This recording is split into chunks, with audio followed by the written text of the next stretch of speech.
Hello नमस्कार दोस्तों, free digital study में आपका स्वागत है। आप पढ़ रहे हैं कक्षा 12वीं एनसीईआरटी गणित, जिसमें आप अध्याय 1 संबंध एवं फलन पर आधारित विविध प्रश्नावली का देखते हैं। 14वां क्वेश्चन है। कहा गया है निम्नलिखित प्रकार से एक हमें समुच्चय दिया गया है 0 से 5 तक की संख्याएं हैं और इसमें एक द्विआधारी संक्रिया स्टार इस प्रकार से परिभाषित है कि ए स्टार बी का मान ए प्लस बी होता है यदि ए और बी का योगफल 6 से कम हो, और ए स्टार बी का मान ए प्लस बी माइनस 6 होता है यदि दोनों का योगफल 6 या 6 से अधिक होता है।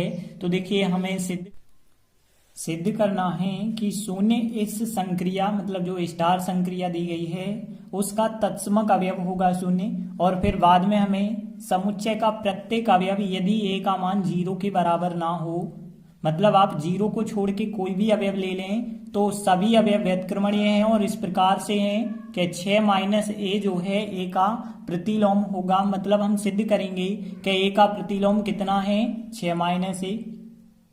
तो देखिए, सबसे पहले हम लिखेंगे, दिया है हमें एक समुच्चय दिया गया है, इसे हम मान के चलते हैं एक्स समुच्चय है। तो देखिए, सबसे पहले जो समुच्चय दिया था उसे हमने एक्स मान लिया और इस एक्स में जो द्विआधारी संक्रिया ए स्टार बी है वो इस प्रकार से है। अब देखिए, पहले हम जो है तत्समक अवयव सिद्ध करेंगे कि शून्य जो है तत्समक अवयव है। तो देखिए, तत्समक अवयव के लिए हमने आपको बताया था ए स्टार ई का मान ए होना चाहिए और पलट के ई स्टार ए भी करें तब भी आंसर ए आना चाहिए। तो इसके लिए कौन सा नियम होता है, वो नियम सबसे पहले हमने लिखा तत्समक अवयव के लिए ए स्टार ई का जो मान है वो होना चाहिए ए, और यदि ई स्टार ए निकालें तो भी ए आंसर आना चाहिए। तो हमने लिखा है ई स्टार ए का मान भी ए होना चाहिए और ए स्टार ए का मान भी ए होना चाहिए। अब देखिए, हमें सिद्ध करना है कि शून्य जो है तत्समक अवयव है, मतलब ई का मान क्या आना चाहिए, फिर शून्य लाना है। तो देखिए, तत्समक अवयव के लिए यह शर्त होती है। अब हमें सिद्ध करना है कि शून्य जो है इसका तत्समक अवयव है, और यदि शून्य तत्समक अवयव होगा तो हमें ए स्टार शून्य का मान ए मिलता होगा, तथा पलट के भी यदि आप निकालेंगे तो 0 स्टार ए का मान भी क्या मिलेगा, ए ही मिलेगा। तो हमें ए स्टार 0 का मान ए दर्शाना होगा और 0 स्टार ए का मान भी ए दर्शाना होगा, तभी आप कह पाएंगे कि इस संक्रिया का तत्समक अवयव शून्य है। तो देखिए, सबसे पहले हम ए स्टार 0 निकालते हैं। ए स्टार 0 जो है या तो आप ए प्लस बी के द्वारा निकालोगे या तो आप ए प्लस बी माइनस 6 के द्वारा निकालोगे। तो एक चीज आप देखें, ए प्लस 0 यदि आप करोगे तो ए प्लस 0 6 से छोटा रहेगा, दोनों का योगफल 6 से यदि छोटा है तो ए प्लस बी लेना है, और 6 या 6 से बड़ा होता है तो आपको ए प्लस बी माइनस 6 वाला मान लेना है। तो यहाँ ए स्टार 0 के लिए ए प्लस बी दोनों का जो योगफल होगा वो तो 6 से कम होगा। क्यों होगा? क्योंकि ए का मान यदि आप 5 भी ले लेते हैं तो 5 स्टार 0, 5 और 0 का योगफल 5 हुआ, 5 मतलब 6 से कम। तो यहाँ पे ए स्टार 0 जो है आप इसके हिसाब से निकालेंगे तो ए प्लस 0 आएगा, फिर आएगा ना दोनों का योगफल। ए स्टार 0 का मतलब क्या है, जब ए स्टार बी का मतलब ए प्लस बी है तो ए स्टार 0 का मतलब ए प्लस 0, और ए प्लस 0 का मान कितना आया, ए आया। यदि आप पलट के निकालते, देखिए 0 स्टार ए यदि हम निकालते तो क्या आता, देखिए 0 स्टार ए करेंगे तब भी यहाँ पे आप इसी में मान रखोगे, क्योंकि यहाँ भी योगफल जो होगा 6 से कम ही होगा। तो ए 0 स्टार ए यदि आप निकालेंगे तो 0 प्लस ए आएगा और इसका आंसर भी आपको ए मिलेगा। यहाँ पे आप कारण लिख देना, चूंकि यहाँ पे ए प्लस बी का मान जो होगा 6 से कम रहेगा, तो इस वजह से हमने ए प्लस बी फलन लिया था। अब देखिए, यहाँ पे हम कह सकते हैं कि चूंकि ए स्टार 0 का मान बराबर आया है ए के, और यह मान जो है 0 स्टार ए के बिल्कुल बराबर है, मतलब 0 स्टार ए और ए स्टार 0 का मान ए आ चुका है, अतः स्टार संक्रिया का तत्समक अवयव 0 है। तो देखिए, इस प्रकार से सिद्ध हो जाता है कि स्टार संक्रिया का तत्समक अवयव शून्य मतलब 0 है। अब देखिए, हम आगे सवाल को देखें। समुच्चय का प्रत्येक अवयव यदि आप ए का मान 0 नहीं लेते हैं तो वो व्युत्क्रमणीय है, और फिर ए का जो प्रतिलोम निकलेगा वो 6 माइनस ए निकलेगा, हमें दर्शाना है। इसके बाद यदि हम बात करें व्युत्क्रमणीय अवयव के लिए, तो इसके लिए सबसे पहले तो आपको पता होना चाहिए कि प्रतिलोम अवयव आप निकालें या व्युत्क्रमणीय अवयव निकालें तो कौन सी शर्त होती है। तो देखिए आप पढ़ चुके हैं, प्रतिलोम अवयव या व्युत्क्रमणीय अवयव आप निकालते हैं तो ए स्टार बी का मान ई होना चाहिए और बी स्टार ए का मान भी पलट के भी यदि आप निकालते हैं तब भी आपको तत्समक अवयव ही प्राप्त होना चाहिए। तो कहने का अर्थ है कि ए स्टार बी का जो मान होना चाहिए वो क्या होना चाहिए, ई, और ई तत्समक अवयव कितना है, 0। तो ए स्टार बी का मान क्या होना चाहिए, 0, और बी स्टार ए का मान भी 0 होना चाहिए। तो हम कह सकते हैं 0 जो है वो बी स्टार ए का मान भी होना चाहिए। तो इस प्रकार हम कह सकते हैं ए स्टार बी का मान 0 और बी स्टार ए का मान भी क्या होना चाहिए, 0 होना चाहिए। अब देखिए ए स्टार बी का मान आप यहाँ पे रखेंगे यदि, तो ए स्टार बी के लिए आप जो दिया गया है संक्रिया ए स्टार बी का मान ए प्लस बी है और ए स्टार बी का मान ए प्लस बी माइनस 6 है। तो एक बार हमें ए प्लस बी लेना होगा और एक बार जो है ए प्लस बी माइनस 6 लेना होगा। तो देखिए ध्यान देना यहाँ पे ए स्टार बी का मान पहले हम जो है ऊपर वाली संक्रिया में रखेंगे। तो ए स्टार बी का मान कितना आएगा, ए प्लस बी आएगा और फिर हमने लिखा बराबर 0 लिखा, फिर बराबर, अब बी स्टार ए का मान रखना है। जब ए स्टार बी का मतलब ए प्लस बी है तो बी स्टार ए का मतलब क्या होगा, बी प्लस ए होगा। ये कब के लिए हमने रखा है, यदि ए प्लस बी दोनों का योगफल जो है 6 से कम है तब के लिए है। अब देखिए, और यदि हम a प्लस बी का मान 6 से बड़ा या बराबर रखते हैं तब ए स्टार बी का मान क्या आएगा, देखिए ए स्टार बी का मान आएगा a प्लस बी माइनस 6 आएगा, बराबर 0 लिखा, बराबर बी स्टार ए का मान रखेंगे जब ए और बी का योगफल 6 या 6 से ज्यादा है।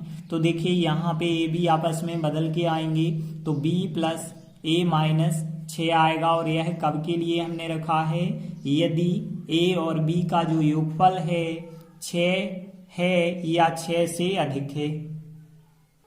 तो यहाँ पे यदि हम देखें a प्लस बी का मान 0 होना चाहिए और b प्लस ए का मान 0 होना चाहिए। यह कब संभव है, यदि आप देखें a प्लस बी का मान 0 होना चाहिए तो हम कह सकते हैं b का मान, a को यदि पक्षांतर करते हैं तो फिर b का मान माइनस a होना चाहिए। यदि हम यहाँ से देखें a प्लस बी माइनस 6 का मान 0 होना चाहिए। यदि हम यहाँ से भी b का मान निकालें तो 6 उस तरफ धन के हो गए और a उस तरफ माइनस का हो जाएगा। मतलब यहाँ पे हम कह सकते हैं कि b का मान माइनस a होना चाहिए या फिर b का मान जो है 6 माइनस a होना चाहिए।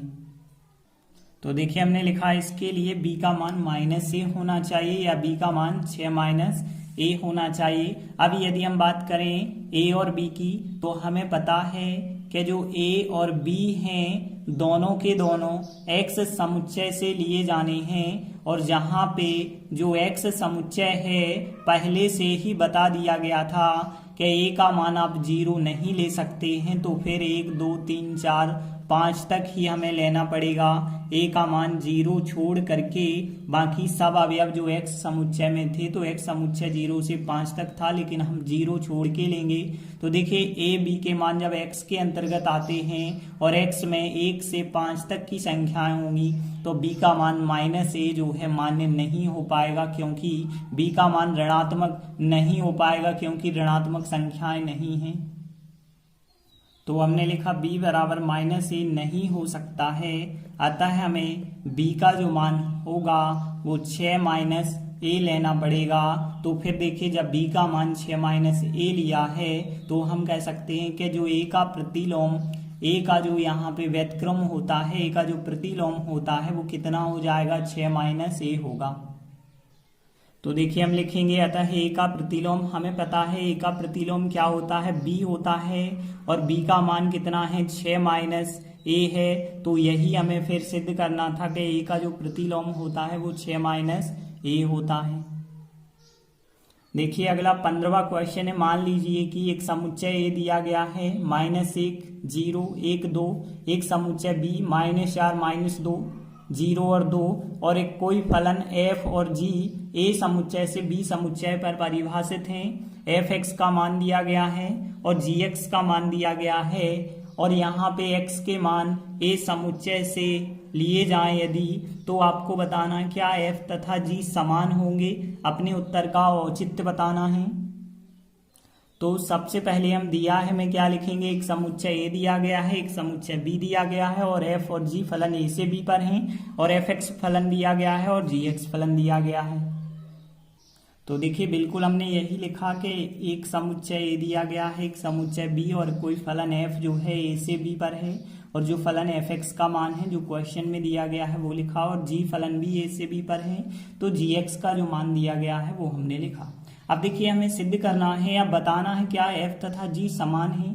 तो देखिए f और g की बात करें, दोनों समान कब होंगे। यदि हम देखें तो यहाँ पे जो f है उसमें x का मान a समुच्चय से रखना है, और g में भी जो x है वो भी समुच्चय a से रखना है। तो मतलब f फलन में एक बार हम -1 रखेंगे, 0 रखेंगे, 1 रखेंगे, 2 रखेंगे। इसमें भी हम ऐसा ही करेंगे कि x का मान -1 रखेंगे, 0 रखेंगे, 1 रखेंगे, 2 रखेंगे। और यदि इनके उत्तर 1 से आते होंगे, मतलब यहाँ पे -1 रखा, यहाँ पे -1 रखा, यदि दोनों के उत्तर 1 से आए, 0 रखने पे उत्तर 1 से आए, 1 रखने पे उत्तर 1 से आए, 2 रखने पे उत्तर 1 से आए, तब आप कह सकते हैं कि f और g फलन समान है, अन्यथा समान नहीं होंगे फिर। तो देखिए सबसे पहले हम इस फलन f(x) में मान रख लेते हैं, चारों मानों को रखते हैं, फिर gx फलन में इन चारों मानों को रखेंगे, फिर बाद में हम तुलना कर पाएंगे। तो देखिए यहाँ पे अब हम क्या करते हैं, सबके मान रखते चलते हैं। तो देखिए f(x) के स्थान पे एक बार हम रखेंगे -1, फिर हम f(0) रखेंगे, और फिर इसके बाद f(1) रखेंगे, फिर इसके बाद f(2) रखेंगे। इन सब के मान हम निकालते हैं और देखते हैं कि इनके मान जो है कितने आते हैं।